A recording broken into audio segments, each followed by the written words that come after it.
Welcome back to the landmark judgment series. Hello दोस्तों, आज हम डिस्कस करने वाले हैं एक ऐसे केस के बारे में जो इंडियन कॉन्स्टिट्यूशन का एक टर्निंग पॉइंट बन गया। ये केस है Maneka Gandhi versus union of India 1978, जिसमें सुप्रीम कोर्ट ने आर्टिकल 21 का एक नया इंटरप्रिटेशन दिया और फंडामेंटल राइट्स को भी और पावरफुल बना दिया गया। मतलब ये केस एक सिटीजन के राइट्स और गवर्नमेंट के पावर के बीच की एक लड़ाई थी। चलिए शुरू करते हैं आज का एनालिसिस। बैकग्राउंड कहानी इस प्रकार है कि 1977 में मेनका गांधी, जो कि एक जर्नलिस्ट और इंदिरा गांधी की बहू भी थी, उनका पासपोर्ट सडनली रिवोक कर दिया गया गवर्नमेंट ऑफ इंडिया के द्वारा। मतलब उन्हें बिना किसी रीजन के बताया गया कि अब वो इंडिया के बाहर ट्रैवल नहीं कर सकती। और सबसे शॉकिंग बात, कोई एक्सप्लेनेशन भी नहीं दे गया। मतलब गवर्नमेंट ने ये कह दिया कि बस हमने डिसाइड कर लिया, मतलब पासपोर्ट जब्त हो गया। मेनका गांधी ने इस डिसीजन को सुप्रीम कोर्ट में चैलेंज किया।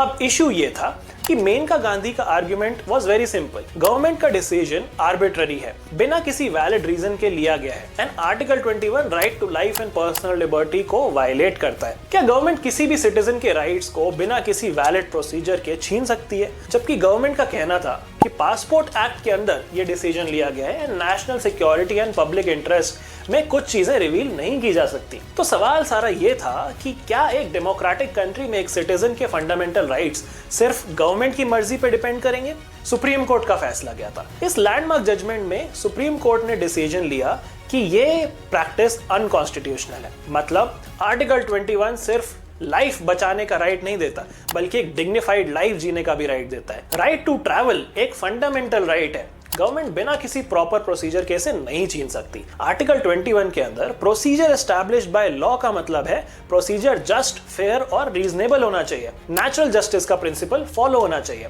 बिना सुनवाई किसी के राइट्स आप ऐसे नहीं छीन सकते। मतलब ये केस आर्टिकल 21 के स्कोप को इतना बढ़ा देता है कि गवर्नमेंट किसी भी सिटीजन के राइट्स को ऐसे ही नहीं छीन सकती just based on technical reasons. इस केस की लेगेसी क्या है? इस केस ने फंडामेंटल राइट्स को और बहुत ज्यादा स्ट्रॉन्ग कर दिया and due process of law का कॉन्सेप्ट इनडायरेक्टली इंडियन कॉन्स्टिट्यूशन में आ गया। अब गवर्नमेंट की पावर पे रिस्ट्रिक्शन लग गई और कोई भी डिसीजन आर्बिट्ररी नहीं हो सकता। पर्सनल लिबर्टी का मतलब सिर्फ जिंदा रहना नहीं, बल्कि एक डिग्निफाइड लाइफ जीना भी है। मतलब मेनका गांधी केस, जिसने इंडियन कॉन्स्टिट्यूशन को सिटीजन फ्रेंडली बनाया, is a major turning point in our constitutional history. तो इन कंक्लूजन ये केस सिर्फ पासपोर्ट का केस नहीं था, बल्कि सिटीजन्स की right to life and liberty को आगे ले जाने का और फंडामेंटल राइट्स को और ज्यादा स्ट्रॉन्ग करने का एक बहुत इंपॉर्टेंट स्टेप था। अगली वीडियो में हम डिस्कस करेंगे Minerva mills versus union of India, जिसमें सुप्रीम कोर्ट ने फिर से गवर्नमेंट की पावर को चैलेंज किया और कॉन्स्टिट्यूशन के बेसिक स्ट्रक्चर को बचाने की कोशिश करी सुप्रीम कोर्ट ने। अगर आपको ये वीडियो सीरीज अच्छी लग रही है तो do drop a like, share this video friends and subscribe to the channel for more. Signing of.